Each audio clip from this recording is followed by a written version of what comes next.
Bareskrim Polri menahan Kades Kohot Arsin usai diperiksa dalam kasus pemalsuan administrasi pembuatan sertifikat hak milik atau SHM Pagar Laut Kabupaten Tangerang. Arsin diperiksa sejak pukul 1 siang ditemani kuasa hukumnya.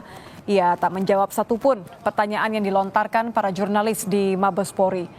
Setelah 8 jam diperiksa, Bareskrim menahan Arsin bersama 3 tersangka lainnya.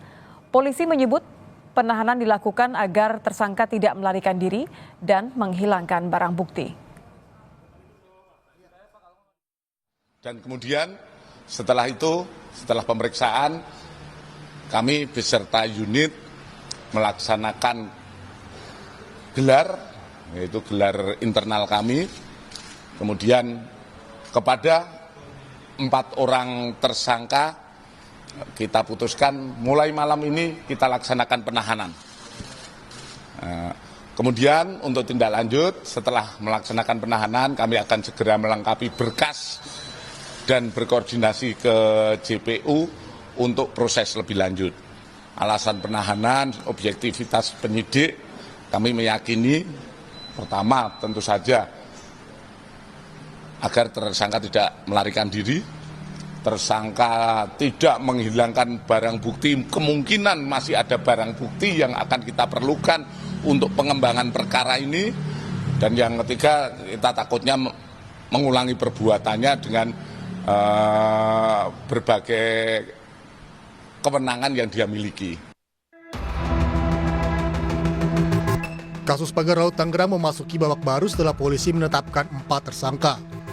Direktorat Tindak Pidana Umum atau Ditipidum Bareskrim Polri menetapkan Kepala Desa Kohot Arsin sebagai tersangka dalam pemalsuan sertifikat hak guna bangunan dan sertifikat hak milik yang berkaitan dengan pagar laut di Kabupaten Tangerang, Banten. Selain Kades, Sekretaris Desa dan 2 orang penerima kuasa juga ditetapkan sebagai tersangka. Keempatnya diduga bekerja sama dalam pembuatan dan penggunaan dokumen palsu sejak Desember 2023 hingga November 2024. Telah sepakat menentukan 4 tersangka, di mana 4 tersangka ini adalah kaitannya seperti kemarin saya sampaikan bahwa itu adalah terkait masalah pemalsuan, di mana pemalsuan beberapa surat dokumen untuk permohonan atas hak atas tanah, di mana kita menetapkan Saudara A selaku Kades Kohot, Saudara UK selaku Sekdes Kohot, Saudara SP selaku penerima kuasa, dan Saudara CE selaku penerima kuasa telah kita sepakat kita tetapkan sebagai tersangka. Nama Kades Kohot Arsin menjadi sorotan setelah sempat berdebat dengan Menteri ATR BPN Nusron Wahid pasca meninjau pagar laut Tangerang. Arsin berdebat terkait lahan pagar laut yang memiliki SHGB dan SHM. Tak lama kemudian, Ditipidum menggeledah rumah Arsin, kantor desa, dan sekretaris desa guna mengumpulkan sejumlah barang bukti. Salah satunya alat yang digunakan untuk memalsukan dokumen. Tim Liputan, Kompas TV. Lebih lengkap terkait penahanan Kades Kohot, kita akan bergabung dengan jurnalis Kompas TV Ariel Wiranata dan juru kamera Aufa Farid di Gedung Bareskrim Polri. Ariel, pertimbangan tersangka ditahan ini apa saja?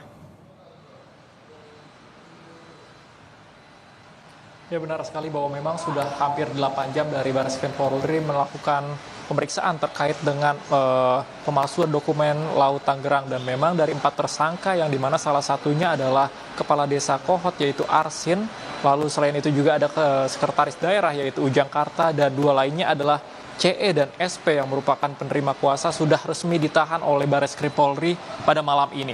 Dan memang sebelumnya sudah dilakukan pemeriksaan selama kurang lebih 8 jam.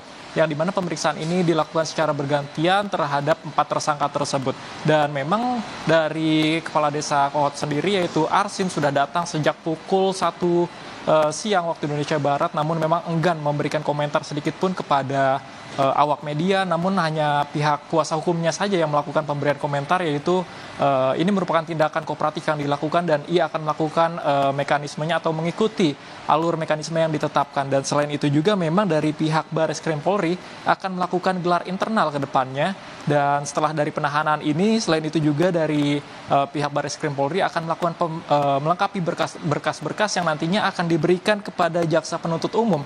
Dan selain itu juga memang alasan dari objektivitas yang dilakukan penahanan terkait dengan 4 tersangka tersebut adalah salah satunya dikhawatirkan takut atau dikhawatirkan potensi untuk melarikan diri terhadap 4 tersangka tersebut. Selain itu juga dikhawatirkan penghilangan barang bukti karena memang dari pihak Bareskrim Polri mengatakan masih ada beberapa barang bukti yang lagi ingin tetap diperdalam. Dan selain itu juga akan memperdalam terkait dengan 4 tersangka ini. Dan memang dari Bareskrim Polri mengatakan masih memungkinkan bahwa nantinya akan ada tersangka-tersangka lain dari 4 tersangka lain ini. Disti.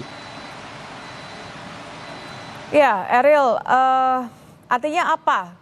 Apa saja kemudian pertimbangannya dan langkahnya kemudian apa setelah penahanan dari Kades Kohot ini? Ya Nitya, memang benar sekali bahwa saat ini sudah resmi dilakukan penahanan terkait dengan 4 tersangka dan nantinya pihak Bareskrim Polri mengatakan akan memperdalam dengan memintai keterangan terkait dengan tersangka, lalu juga nantinya ini besar kemungkinan akan memunculkan tersangka-tersangka lain. Dan dari Bareskrim Polri akan melakukan gelar internal yang bertujuan untuk memperdalam lagi dari dugaan pemalsuan dokumen yang dimana memang dalam sebelumnya diperkirakan ada ratusan dokumen yang dilakukan pemalsuan, tetapi memang dari Bareskrim Polri masih ingin memperdalam terkait dengan bukti ataupun dengan alasan dari para 4 tersangka ini. Nitya. Baik, terima kasih Eril sudah melaporkan langsung dari Bareskrim Mabes Polri.